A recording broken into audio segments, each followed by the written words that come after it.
नमस्कार सभी को ईपीके कैपिटल के डीप डाइव वीडियो में आपका स्वागत है। मैं आपका होस्ट एलन हूं। इस श्रृंखला में हम हर दिन एक कंपनी का विश्लेषण और जांच करते हैं, उसके अंतिम 10 वर्षों के वित्तीय डेटा, उसके मूलभूत तत्वों और प्रबंधन के आधार पर। तो आप तय कर सकते हैं कि कंपनी एक मजबूत निवेश है या अधिक मूल्यवान है। आज हम एशियन पेंट्स के बारे में बात करेंगे। एक छोटी सी सूचना कि यह वीडियो केवल शैक्षिक उद्देश्य के लिए है और इसे वित्तीय सलाह के रूप में नहीं लिया जाना चाहिए। अपनी व्यक्तिगत सलाह के लिए आप हमसे या अपने व्यक्तिगत वित्तीय सलाहकार से संपर्क कर सकते हैं। कई दशकों से यह अपने उद्योग का निर्विवाद राजा रहा है, एक ब्लू चिप स्टॉक जिसने अविश्वसनीय धन सृजन की कहानी बनाई है। लेकिन चित्रकला बदल रही है। तीव्र नई प्रतिस्पर्धा मुकाबले में आ रही है और कंपनी को एक गंभीर नियामक जांच का सामना करना पड़ रहा है जो उसकी प्रभुत्व के स्रोत पर सवाल उठाती है। वह स्टॉक जो कभी बाजार का प्रिय था, अब प्रदर्शन में कम है।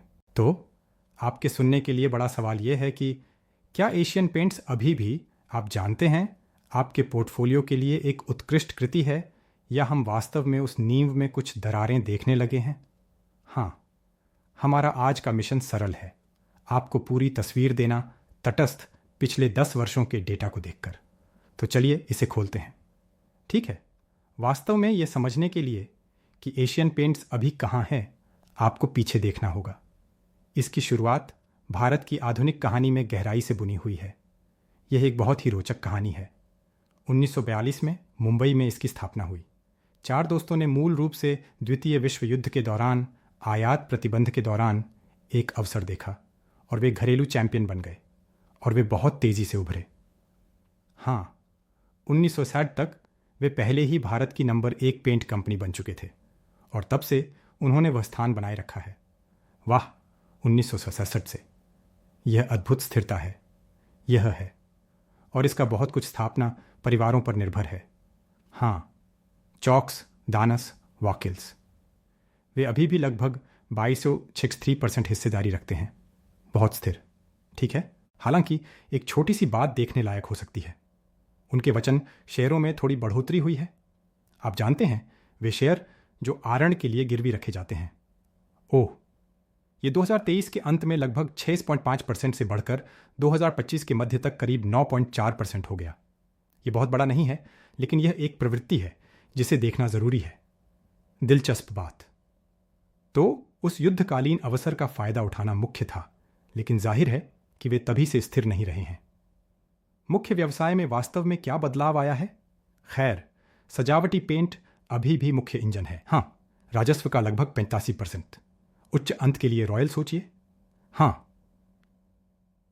सामान्य बाजार के लिए ट्रैक्टर, सही। लेकिन मुझे लगता है कि सबसे महत्वपूर्ण बदलाव यह रहा है कि वे घर सुधार और सजावट के लिए एक तरह का वन स्टॉप शॉप बनने की दिशा में आक्रामक कदम उठा रहे हैं। विविधीकरण की रणनीति। बिल्कुल, यह एक रणनीतिक हेज है कि पेंट शायद एक वस्तु बन सकता है, और निश्चित रूप से इस नए प्रतिस्पर्धा के खिलाफ वे अपने हिस्से का बड़ा हिस्सा चाहते हैं। समझ में आता है? तो उन्होंने स्लीक इंटरनेशनल जैसी कंपनियों को खरीदा जो मॉड्यूलर किचन है, येस फॉर बॉथ फिटिंग्स, यहां तक कि white tick for fancy lighting, पूरे घर को कवर करने की कोशिश में। तो अब यह सिर्फ दीवारों पर पेंट नहीं है, बिल्कुल नहीं। अब वे वैश्विक स्तर पर काम करते हैं।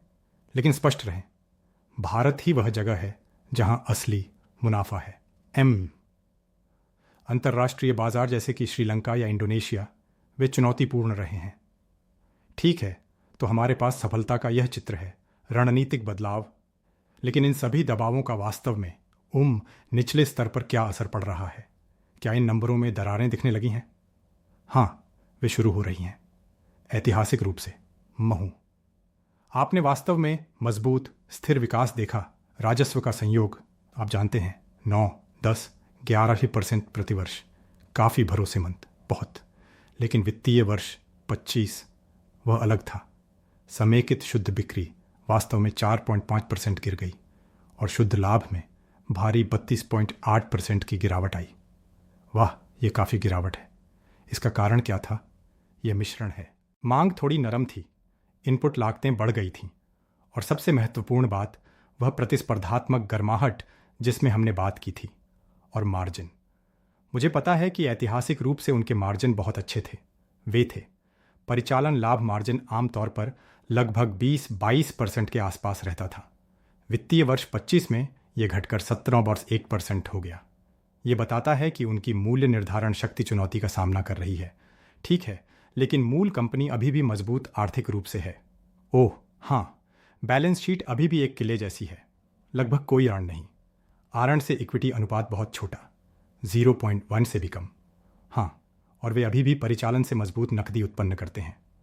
तो मौलिक रूप से मजबूत, लेकिन मुझे लगता है कि सबसे महत्वपूर्ण संख्या है पूंजी पर वापसी, आरओस। ये लगभग गिरकर चट्टान से टकरा गया। वित्तीय वर्ष 24 में 41% से वित्तीय वर्ष 25 में सिर्फ 26.8% तक। हमें जल्दी से आरओस के बारे में समझाइए। ये क्यों इतना महत्वपूर्ण गिरावट है?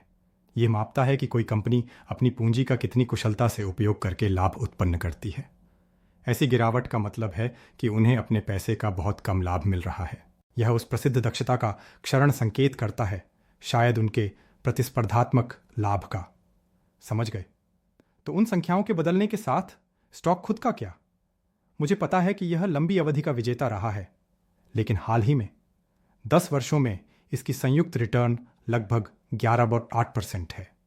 थोड़ा निफ्टी 50 इंडेक्स को पीछे छोड़ दिया, लेकिन हाँ, पिछले साल यह काफ़ी गिर गया है, लगभग 18%।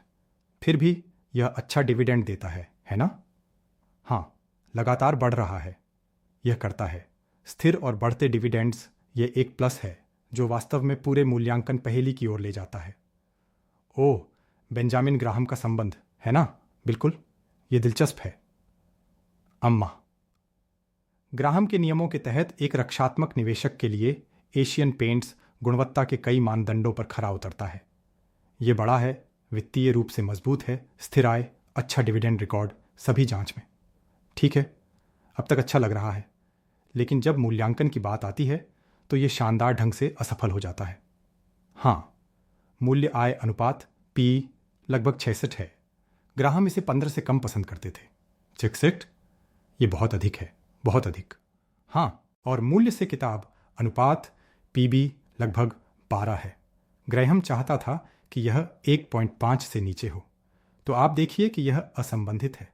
शानदार कंपनी, लेकिन बाजार मूल्य पारंपरिक मूल्य मीट्रिक से बहुत ऊपर है, इसलिए बाजार भारी प्रीमियम दे रहा है। ऐतिहासिक रूप से यह हमेशा उस गुणवत्ता प्रीमियम को कमांड करता रहा है, लेकिन अब निवेशक स्पष्ट रूप से पूछने लगे हैं, क्या वह प्रीमियम अभी भी उचित है, खासकर इन नई दबावों के साथ? सही। आइए उन दबावों के बारे में अधिक बात करें। यह महान भारतीय पेंट युद्ध बहुत तीव्र लग रहा है। ग्रासिम इंडस्ट्रीज, बिड़ला ओपस, वह बड़ा है, वह कमरे में हाथी है। हाँ, ग्रासिम आदित्य बिड़ला समूह का हिस्सा, एक विशाल समूह। उन्होंने बिड़ला ओपस के साथ पेंट बाजार में प्रवेश किया है। एक विशाल युद्ध कोष, बड़ी क्षमता का निर्माण, आक्रामक वितरण के साथ बाजार में हिट कर रहे हैं, गहरे छूट के साथ। और यह पहले ही एशियन पेंट्स को नुकसान पहुंचा रहा है। आपने कहा FY25 के परिणामों में स्पष्ट रूप से देखा जा सकता है। स्पष्ट रूप से उस प्रतिस्पर्धात्मक तीव्रता का एक मुख्य कारण मार्जिन संकुचन और लाभ में गिरावट है। ठीक है, तो एक तरफ बहुत तीव्र प्रतिस्पर्धा है। हाँ, और नियामक मुद्दा CCI जांच का क्या? वह कितना गंभीर है? यह बहुत गंभीर है। जुलाई 2025 में भारतीय प्रतिस्पर्धा आयोग ने पूरी जांच का आदेश दिया। आरोप बहुत ही नुकसानदायक हैं। जैसे क्या? अपनी प्रमुख स्थिति का दुरुपयोग करना। जैसे आरोप है कि वे अपने प्रतिद्वंद्वी ब्रांडों को स्टॉक करने पर डीलरों को धमकी देना, प्रतिस्पर्धियों को उनके टिंटिंग मशीनें दुकानों में लगाने से रोकना, शायद यहाँ तक कि आपूर्तिकर्ताओं पर दबाव डालना। वाह!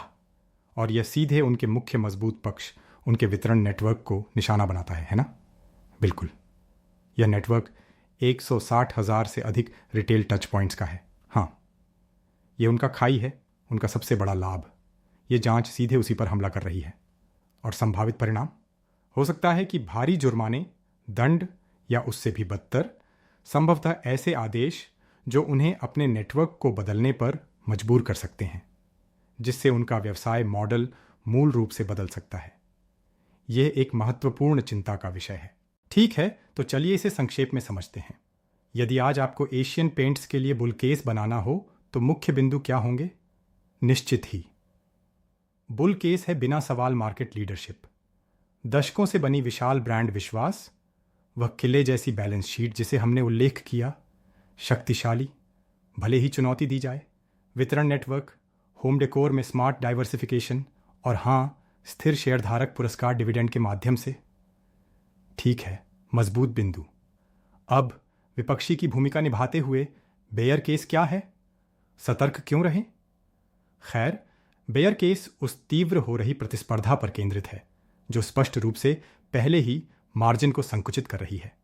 फिर वहां अत्यधिक मूल्यांकन है, इन पीई स्तरों पर बहुत कम सुरक्षा का मार्जिन। और निश्चित रूप से सीसीआई जांच से उत्पन्न महत्वपूर्ण नियामक जोखिम छाया डाल रहा है। सही। तो सभी बातों को मिलाकर एशियन पेंट्स निस्संदेह एक अद्भुत कंपनी है, एक टाइटन जैसा कि हमने कहा, लेकिन यह भी बहुत स्पष्ट रूप से एक महत्वपूर्ण मोड़ पर है। मैं पूरी तरह सहमत हूं। एक निर्णायक क्षण। यह अंतिम विचार आपके लिए है श्रोता।